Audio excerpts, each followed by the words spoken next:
tiene la humanidad. Ese, como he dicho antes, no se puede resolver con ningún sistema perfecto, sino por la vigilancia de la gente. Esto incluye un elemento dinámico en la vida de las personas, es decir, no podemos dormirnos en los laureles. Eso fue en parte lo que pasó en el siglo XIII, cuando los sistemas de democracia directa resultando de la alta edad media empiezan a degenerar. Hay un dormirse en los laureles. Ya se cree que se ha construido una sociedad razonablemente justa, con libertades y tal, entonces se produce como un bajar la guardia. Y es por ahí donde se van a introducir las estructuras tiránicas que se nuclean alrededor de la institución de la corona. Si los reyes inicialmente surgieron como personajes benévolos, que solo cumplían funciones de representación y mediación, pues cada es igual, porque los que dicen que los reyes medievales tenían mucho poder, el rey de España reina pero no gobierna, y los reyes medievales no eran distintos, reinaban pero no gobernaban, gobierna una parte. Bueno, pues entonces la gente se durmió en los laureles y eso planteó un problema grave. Las sociedades, además de lo que antes decía, que todas entran en fases de decadencia de las que hay que salir, esa decadencia no solo es política, es económica, es moral, por ejemplo, ahora la decadencia del capitalismo como sistema productivo. Si juzgamos el sistema capitalista actual, no el de hace 100 años, desde el punto de vista de la eficacia en la producción de bienes, es desastroso.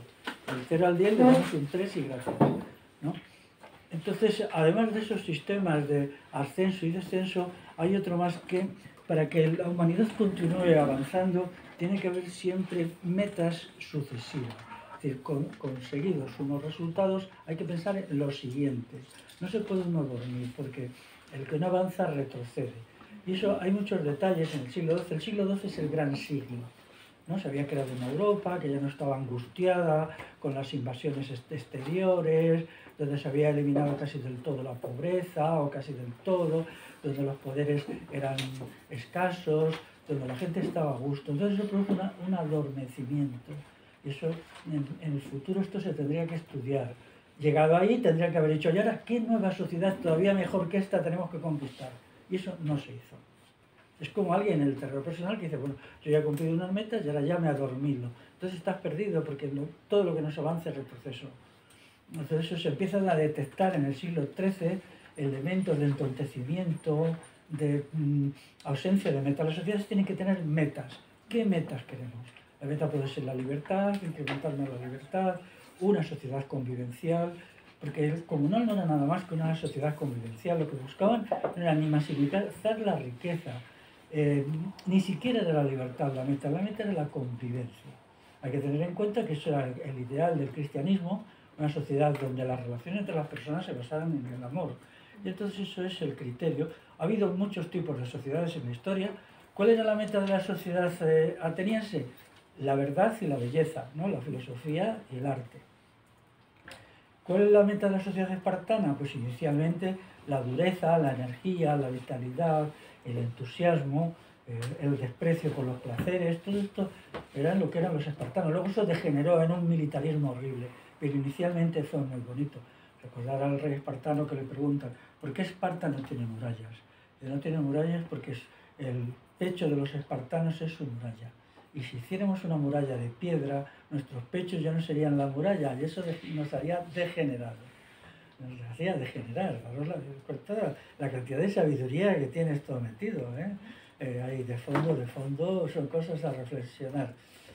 Luego, pues la sociedad actual es una sociedad que maximiza el poder económico como riqueza y el poder político como concentración.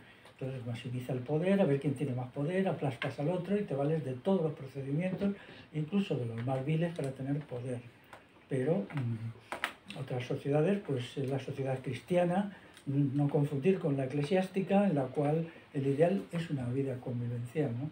Una vez que se había definido que Dios es amor, pues entonces el amor era Dios.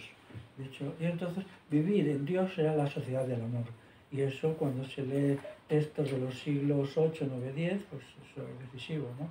La revolución Bagauda es en gran medida una revolución cristiana, ¿eh? Ahí tenéis al hombre este, el que rompe la capa, ¿no? El que se parte, ahora ya como la gente deja de ir a misa, pues, bueno, es un santo cristiano muy famoso, ¿no? Pues él era un héroe Bagauda, ¿eh? Hay muchos documentos muy antiguos, sobre todo la Bagauda Gala, aparecen muchos de ellos intercambiables, ¿no? Son combatientes armados contra el poder romano y al mismo tiempo héroes cristianos. Los circunceliones, ¿cómo? San Martín. Los circunceliones norteafricanos, ellos se llamaban a sí mismos Milites Christi. Fueron un poder antiimperialista revolucionario impresionante, ¿eh? Ellos tenían una energía, una vitalidad, pero fallaron en la cabeza. No establecieron bien una estrategia. No basta con tener el impulso emocional, hay que tener también la cabeza en su sitio. Ellos estratégicamente no lo hicieron bien, pero a mí me suscitan mucha emoción leer cosas suyas, se conserva algún pequeño documento, y casi todo lo que sabemos de ellos es de sus enemigos, porque ellos tampoco escribían, ¿no? Todas estas revoluciones del occidente, todas son revoluciones sin escritura. Eso ya le pasó a Espartaco. La rebelión de Espartaco duró 2 años y no escribía nadie. Les hubiera sido muy fácil contratar a algún agente por allí que escribiera. Había muchas escuelas de escritura, ¿no? Para escribir sus historias, no se les ocurría, ¿no? Y luego lo que vino después, pues tampoco. No tenían no pensaban que iban a pasar 2 años y aquí íbamos a estar nosotros sin enterarnos de nada. Nos hubiera gustado mucho que hubieran escrito algún libro, ¿no? Para que lo pudiéramos leer. Pero por desgracia no lo hicieron y así está la cosa, ¿no? Así pues, las sociedades tienen que marcarse metas, igual que las personas. No basta decir ya hemos ganado, tal, porque eso no es así, ¿no? Precisamente uno de los circunceliones que vino aquí a la península ibérica y estuvo en un monasterio de Cantabria, él era su diferencia con los otros. Él se fue de allí porque no estaba de acuerdo con la orientación que seguían esta gente. Él se plantea un asunto muy importante. Decía, nosotros somos combatientes, pero no somos los perfectos, porque a ellos les dio por considerarse los perfectos. Es muy fácil hacer bromas con esto, pero cuando te están matando todos los días, cuando los legionarios te pillan a la gente y te crucifican y te queman vivo, entonces para resistir aquello necesitas crearte alguna narración que tenga un componente místico. Eso es inevitable, ¿eh? Es muy fácil ver los toros desde la barrera, pero la lucha fue feroz, porque si Roma perdía lo que es Argelia y Túnez, perdía su granero, y el granero ya no era Hispania. Hispania ya les quedaba lejos, y de aquí como mucho de la Bética sacaban el aceite, ¿no? Entonces la lucha fue tan feroz que ellos se encasquillaron la idea: somos los perfectos, somos los puros, todos los que hacemos están bien. Y este hombre dijo, no es así. Nosotros no somos los perfectos, no somos los puros, tenemos que saber combatir y al mismo tiempo comprender nuestros errores. O sea, el combate interior y el combate exterior. El combate exterior contra las legiones y el combate interior contra nuestras debilidades. Y lo nuestro que hacemos no puede ser solo reuniones de autoalabanza, tiene que ser también reuniones a veces de valoración crítica. Y ahí es porque perdieron. Esa es la razón. Él, cuando vio que aquello ya no podía ganar, pues se metió en un barco. Eso da una idea de la gran cantidad de cosas que circulaban entonces por el área del Mediterráneo. Cogió un barco en Argelia más o menos, se llevó un montón de pergaminos, documentos, que es muy posiblemente que estén en algún lado, ¿eh? Porque la gente dice, bueno, aquello se perdió, es que se perdió, está por ver. Y se los llevó al monasterio de Santo Toribio de Líbana en Cantabria, que está en la Líbana, y allí los conservó, ¿no? Bueno, él murió ya, eso fue por el año 700, así, 700, sí. Bueno, son avatares de la historia, ¿no? Pero lo que sería muy interesante que los futuros procesos de transformación de la humanidad, que van a ser tan complejos, pues tuvieran en cuenta todas estas experiencias, ¿no? Experiencias muy útiles. Bueno, entonces, llegado a la situación actual, pues ahora mismo tenemos que ver qué aprendemos del pasado, porque es una situación verdaderamente difícil, ¿no? Las sociedades del siglo XXI están muy degeneradas, muy degeneradas en todos los sentidos, ¿no? Pues prácticamente los criterios morales han desaparecido, con lo cual los criterios morales tienen una cosa, que proporcionan al individuo seguridad y serenidad, porque te dicen cómo vivir. La ética lo único que hace es decirte cómo vivir, o sea, en una situación, sin embargo ahora en esta falta de ética, en esta ética, como digo yo, sin ética, lo que vives es permanentemente en el caos. Mientras que en las sociedades con más criterios morales, que yo estoy por una moralidad civil, claro, no religiosa, pues entonces sabes cómo actuar. Y eso te da mucha seguridad, hay unas normas, unos criterios, que los sigue no todo el mundo, ni es bueno que los siga todo el mundo, tiene siempre que haber disidentes, ¿no? Pero sí los sigue el 98% de la gente, entonces pues te permite, ¿no? Y ahora, por ejemplo, uno de los problemas de nuestra época es la ansiedad. La ansiedad tiene muchas causas, una de ellas es esta.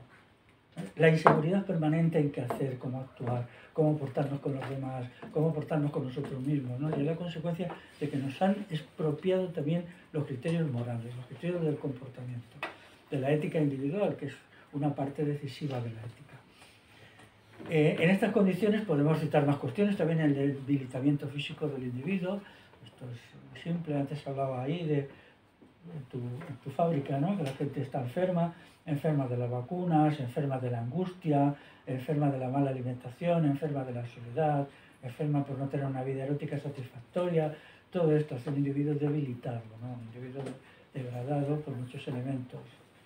Esos son obstáculos porque, claro, una transformación social exige mucha energía individual, exige mucha fuerza de carácter, si no viene. Lo que podemos aprender de las sociedades del futuro pues es la cosmovisión del deber cívico, del político y moral, de resistir a la opresión. Todo esto es interesante. Yo os animo a que leáis alguna cosa sobre la noción de virtud. Esto se ha perdido por completo, luego se ridiculizó, reduciendo la virtud a la pacatería sexual. Si uno era muy pacato y muy tontorrón, pues ya era virtuoso, ¿no? O sea, esa degeneración de la palabra virtud es increíble. La palabra virtud viene de un prefijo latino vir, que significa fortaleza. Vir. Entonces el vir, fortaleza. La virtud significa fortaleza de carácter. Por ejemplo, la fuerza de carácter, ¿dónde ha quedado? Hoy puede cumplir una persona 40 años sin haber oído ni una sola vez esta expresión, que es decisiva, ¿no? Cultívate, autocultívate como persona con carácter, no como un pelele que te tiene y te lleva. La fuerza de carácter es forjarse unas metas y perseguirlas, seguirlas hasta lograrlas, ¿no? Eso es tener fuerza de carácter. Hoy eso ya no está de moda y eso nos crea muchos problemas. De todo esto surge el Poder Judicial. El Poder Judicial actual estatal es un remedio para una sociedad que se ha desintegrado. Hasta no hace mucho, en muchos pueblos y aldeas estaban las personas de respeto, las personas de confianza, a los que se acudía. Yo todavía he conocido algunas, acudía allí y preguntaba, mira, he tenido este conflicto con esta persona, dime si yo tengo razón o la tiene. Ellos ponían paz, ponían orden y lo hacían de una forma desinteresada, ¿no? ¿Quién los elegía? Pues la gente que iba a verlos. Eso no había elección, era una cosa perfectamente que sucedía en la vida diaria, ¿no? Y se acudía a veces, ¿no? Recuerdo cómo un señor de un pueblo de Guadalajara me decía cómo el Concejo Abierto reconciliaba a los vecinos, que él lo había visto de pequeño. Este señor, si viviera hoy, tendría 100 años, imaginaos, ¿no? Y decía, ¿cómo lo hacían ustedes? Dice, muy fácil. Dice, nos enteramos que había vecinos que se habían peleado. Dice, reuníamos al concejo y pedíamos a los vecinos a que explicaran la causa del conflicto. Todo el pueblo reunido en la plaza escuchándoles. No ponerse de acuerdo. Y entonces dice, bueno, y luego el consejo dictaminaba, tú tienes razón, tú no la tienes, en parte la tienes tú, en parte no la tienes tú tienes que compensar a este por el daño que le hiciste. Y eso como acababa, dice, luego se esperaba que la gente se diera un abrazo y se acabara la rencilla. Digo, ¿qué pasaba si no querían darse el abrazo? Y a veces pasaba. Pues seguía la rencilla, claro. Tenemos que soportar que dos de nuestros vecinos no se hablaran, por ejemplo. Digo, ¿ustedes cómo lo vivían? Dice, eso era horrible. Pero para nosotros era una tragedia enorme que dos, no era un pueblo tan pequeño, 500 habitantes. Dice, para nosotros eso era trágico. Dice, ¿entonces qué pasaba? Dice, pues ya entonces venían las intervenciones individuales, iba a casa de uno, a casa de otro, se hablaba. Dice, pero claro, los procesos de reconciliación podían durar años. Dice, en general lo conseguíamos, pero a veces duraban años. Pero daros cuenta que en una situación así el consejo no era coercitivo. Sería un ausolán emocional. ¿Cómo? Que sería un ausolán emocional. Sí, dice, no era coercitivo, ¿eh? Si la gente decía, no, yo no quiero reconciliar con él. Ya está. Se hacía un silencio, se decía, el consejo se ha acabado, ya será la próxima convocatoria. ¿No? Se le pedía, generalmente, porque todo esto era muy formal y muy cortés, ¿eh? Se pedía, a ver, te lo volvemos a decir, ¿quieres reconciliarte o no? No, ya lo habéis oído por segunda vez. Nos marchamos a casa. Luego había también cuestiones que me explicaban, ¿no? Como alguien que se portaba realmente mal en el pueblo, se reunía al consejo y se molestaba, no porque hiciera grandes cosas, sus tonterías de no saludar a la gente por la mañana, pequeñas boberías, ¿no? Pero que dañan mucho la vida colectiva, o tener un perro que ladraba cuando pasaba por la puerta de su casa, cosas de estas, ¿no? Y entonces se le amonestaba, se decía, mira, tú estás haciendo esto mal, no tienes cortesía, tienes un perro que ladra mucho, al mismo tiempo, pues yo qué sé, no te lavas suficiente, cosas así, ¿no? Y entonces se le hacía una amonestación. Pero si eso seguía, me contaban un caso que se decidió de manera total, todo el mundo, retirarle la palabra. Eso solo.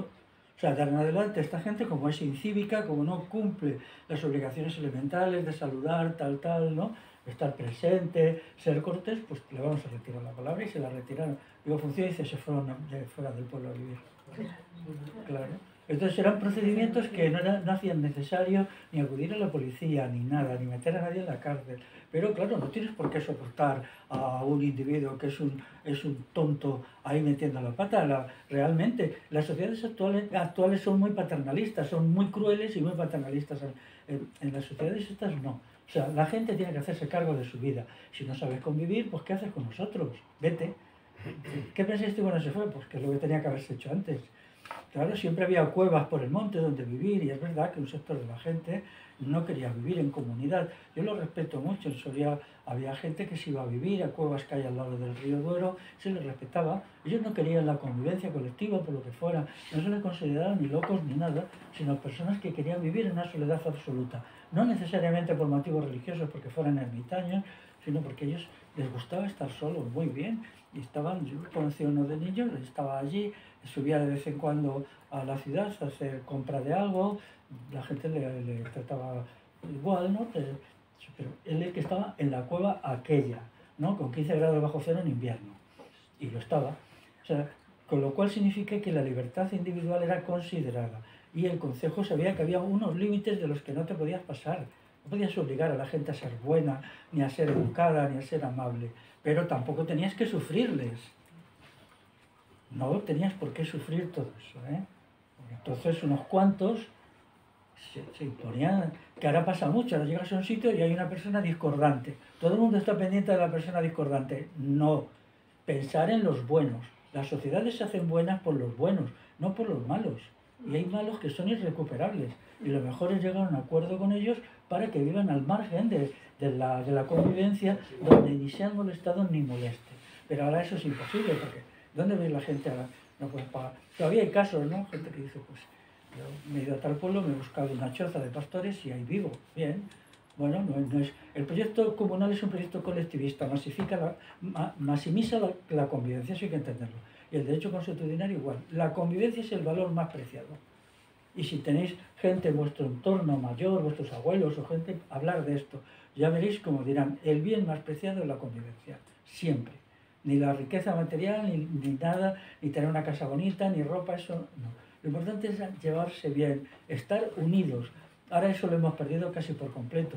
La capacidad que tenía entre la gente de estar juntos sin chocar, sin ser conflictivos, sin meter la pata, sin herirse unos a otros, eso es un aprendizaje que habrá que volverlo a hacer, ¿no? El aprendizaje de la sociabilidad. Y eso era bonito porque se tenía el yo, tienen dos componentes, el yo, que es el yo individual, ¿no? Y el yo colectivo. Todos somos yo individual y yo colectivo, eso forma parte de la condición humana, ¿no? Desde el momento en que un niño necesita de la madre, que es otro yo, para sobrevivir, ¿no? Entonces eso ya te socializa, ¿no? Se socializa por obligación, ¿no? Pero luego al mismo tiempo tiene que haber... Yo aquí la parte de la ética que traté es la ética del yo, o sea, el yo al margen de la sociedad. No porque yo sea asocial, sino porque creo que eso es muy importante. En determinados momentos no todo tiene que ser colectivismo, estar con la gente, tiene que haber lugares donde te apartas a pensar, a ser tú mismo, a estar solo, a encontrarte contigo mismo, eso es muy importante. Entonces, cuando se hizo el proyecto de este libro, esa es la parte que yo desarrollé, porque creo que no puede ser olvidada, porque si el yo es como las piedras de una casa, no se puede construir una casa si las piedras se desmoronan, tienen que haber yo potente.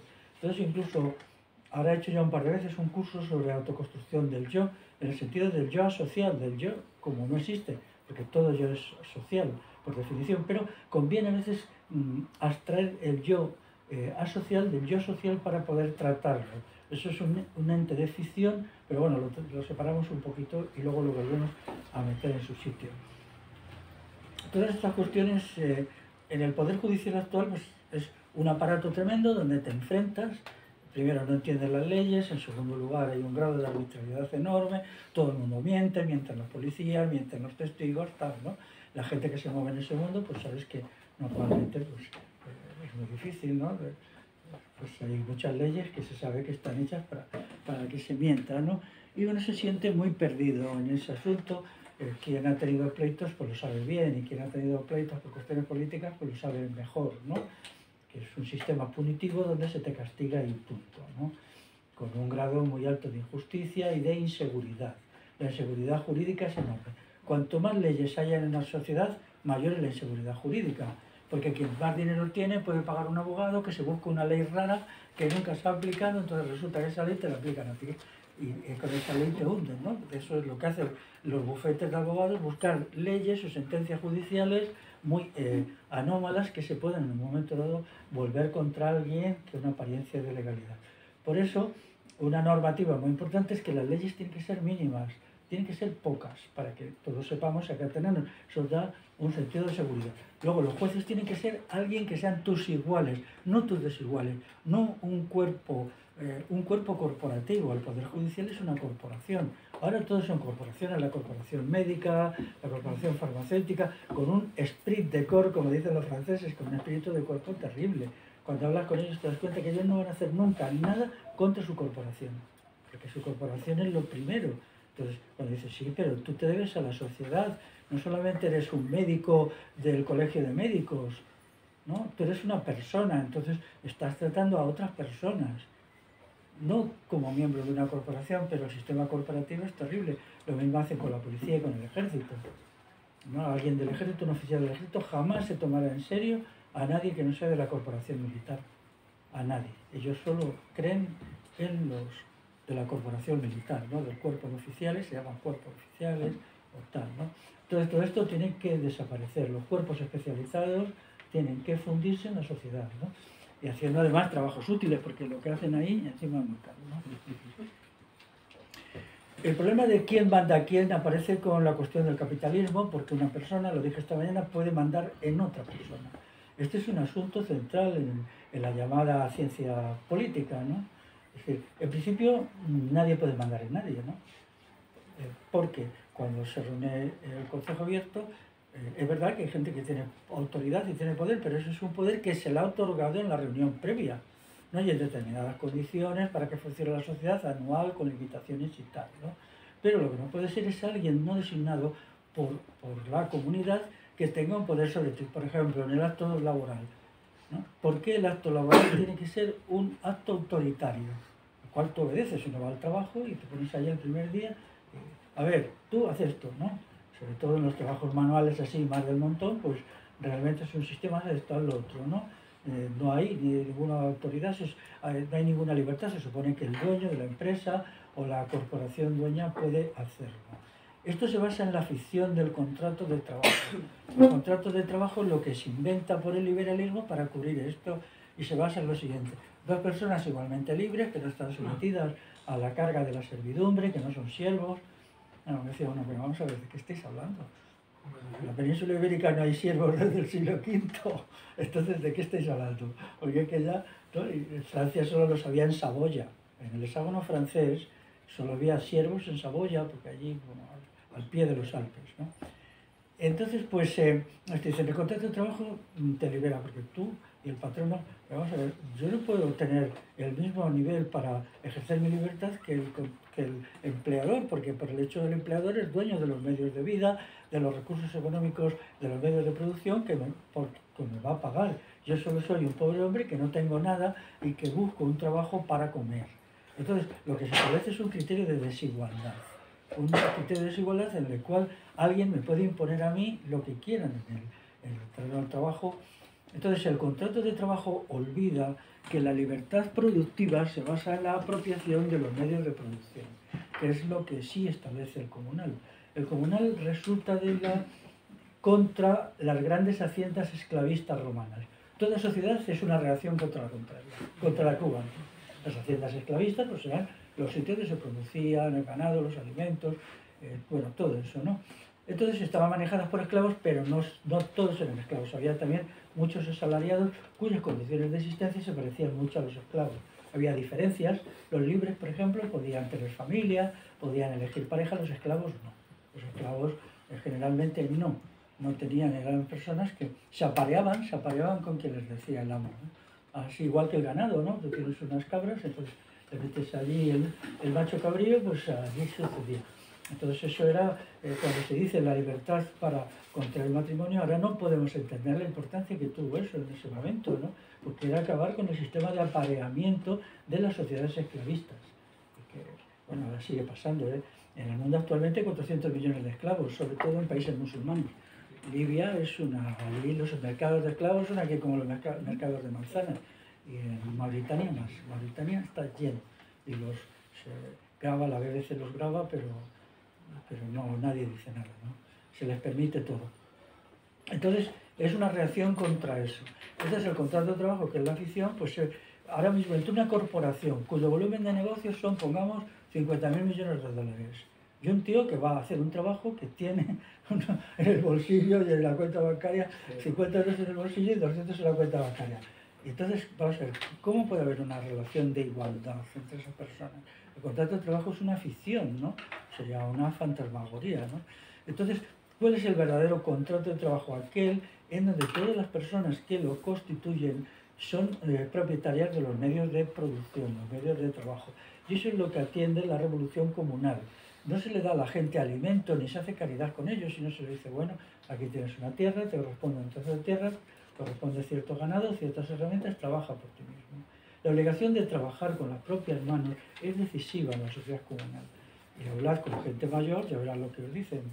Todos están, y la gente que está metida en ese mundo, una de las peores cosas que podía suceder es que alguien no fuera un trabajador decente.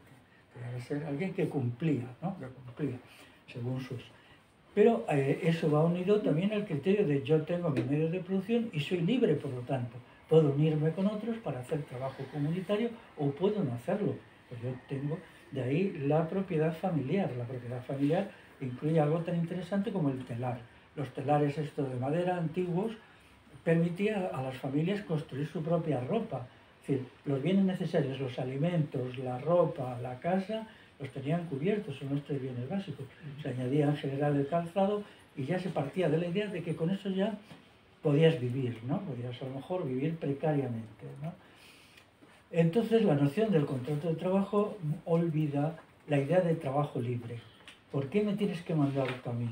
Porque tú eres propietario de esta empresa, pero esa propiedad ¿de dónde te viene? ¿Sí? Te dicen, no, es que yo con mi esfuerzo no. En general la propiedad resulta de los 1001 cambalaches que el Estado hace. Ahora mismo, por ejemplo, ¿por qué están ganando cantidades inmensas de dinero los constructores de ordenadores personales? Porque el Estado ha decidido digitalizar la sociedad. ¿Por qué lo ha digitalizado? Para tenerlos pillados en todo. Que hasta si entramos en una cafetería y nos tomamos un café y pagamos con la tarjeta, sepan que hemos estado allí. O sea, es el Estado policial en su máxima manifestación es un Estado digitalizado. Y entonces, como eso es obligatorio, porque hay muchas cosas que ya no las puedes hacer, a mí me da pena gente muy mayor que se siente totalmente perdida porque no saben manejar un ordenador, ni falta que les hace. Entonces, cuando pues, tienen que acudir, bueno, a todo esto, gestorías y tal, que se lo hagan, ¿no? Pero en esas cuestiones, todas las cuestiones que han sido de ganar dinero, casi todas han sido por intervenciones estatales. Ahora mismo, pues, la producción del smartphone y todo esto para mirar tu cuenta en el banco, no sé qué, si te han pagado o no, y tal, los ordenadores, pues, proviene de esta noción. Por lo tanto, muy poca gente se ha hecho a sí mismo. Es lo que, el trabajo útil es lo que cuenta la Mariana Mazzucato, de Steve Jobs y de todos estos, que ellos presumían de que ellos se habían hecho ricos en el garaje de su papá, allí porque eran muy listos, y ella dice, no, eso es completamente mentira. Estos señores eran la máscara que las empresas militares de Estados Unidos utilizaron para producir bienes para el ejército sin que se notara. Y le dado todos los datos, todos. ¿No? Ya sabéis que el ordenador personal es un invento del ejército, la pantalla táctil lo inventó la CIA hace 10 años. ¿No? La propia Internet, ¿no? Claro, sí, la Internet, el ordenador también, se inventó ya en los años 40, lo que pasa es que eran muy grandes. Bueno, los sistemas de comunicación son los que usan los soldados, todo esto, ¿no? Entonces, eso significa que La teoría económica que dice que la gente compite y gana el mejor, pues no, la gente compite o no compite, porque claro, a quien le cae un buen apoyo estatal es el que se hace rico. Esto ya se vio en la Revolución Industrial, cuando te cuentan que es que unos industriales abnegados, por el bien de la humanidad, se dedicaron a abrir minas para producir carbón. Mira, no nos cuenten historias aquí. La Revolución Industrial inglesa se hizo únicamente para abastecer de hierro a la flota británica para hacer cañones, ni más ni menos.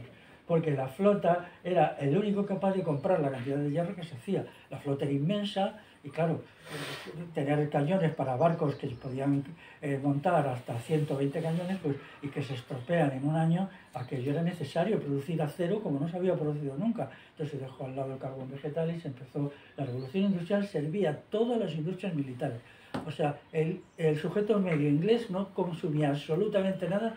Todo lo que ellos consumían eran de pequeñas industrias, de actividades artesanales, de trabajos familiares, y esa dicotomía se sigue existiendo. Ahora, la gran empresa sirve directa e indirectamente a funciones militares o de opresión o de control, y luego lo que necesitamos en casa, pues poner un cristal, ropa y tal, no lo hacen empresas de otra naturaleza.